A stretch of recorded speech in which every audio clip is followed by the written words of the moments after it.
సునాద స్వరము ఆగస్టు 12. నా కాలు జారినని నేను అనుకునగా యెహోవా నీ కృప నన్ను బలపరుచున్నది. నా అంతరంగమందు విచారములు హెచ్చగా నీ గొప్ప ఆదరణ నా ప్రాణమునకు నెమ్మది కలగజేయుచున్నది. 94వ కీర్తన 18, 19 వచనములు.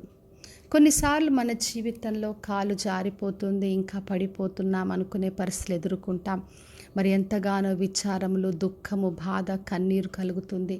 అయితే మన ప్రభు ఈ రోజున వాగ్దానం చేస్తున్నాడు.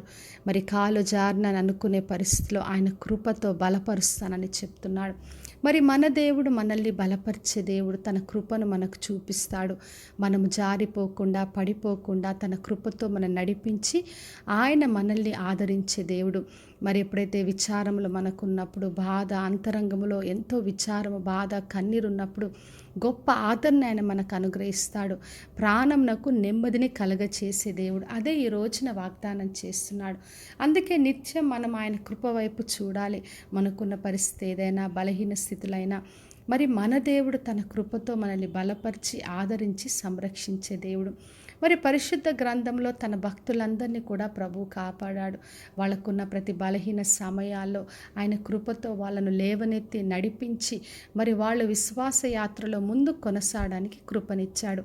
అందుకే మత్తయి సువార్త 14వ అధ్యాయము 30, 31 వచనాలు చదివినప్పుడు పేతురు నీళ్లపైన నడుస్తున్న సమయంలో గాలిని చూసి భయపడి మునిగిపోసాగాడు. ప్రభువా నన్ను రక్షించమని కేకలు పెట్టాడు. అప్పుడు యేసుక్రీస్తు వెంటనే ఆయన చేయి పట్టుకొని పైకి లేవనెత్తాడు.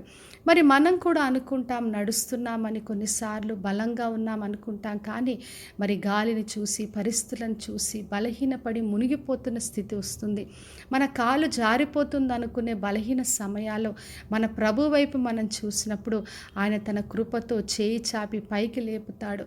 తను బలపరిచి నడిపిస్తాడు. మనకున్న భయాలను, కలవరాలను తొలగించి గొప్ప ఆదరణ ఇచ్చి నెమ్మదిని, విశ్రాంతిని కలగచేసే దేవుడు. కాబట్టి నా ప్రియ సహోదరి, సహోదరా, ఈ రోజున ఎటువంటి భయములున్నా, ఎటువంటి కలవరమైన, జారిపోయే పరిస్థితి అయినా మన ప్రభు మనకు సహాయం చేస్తాడు. కాబట్టి విశ్వాసంతో ఆయన వైపు చూద్దాం. ఆయన కృప మనల్ని బలపరచులాగున, మరి నెమ్మది పొందులాగున ఆయన వైపు చూస్తూ ఆయనకు ప్రార్థన చేసి ఆయన నుండి గొప్ప మేలును పొందుకుందాం. ప్రార్థన చేసుకుందాం.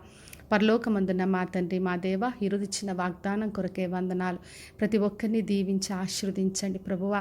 వారు ఎక్కడ జారిపోతున్నారో తండ్రి, మీ కృపతో వారిని బలపరిచి వారికి ఉన్న విచారములన్నీ తొలగించి ఆదరించి నెమ్మదిని కలగచేయమని యేసు నామములో అడిగి వేడుకొంచున్నాను తండ్రి.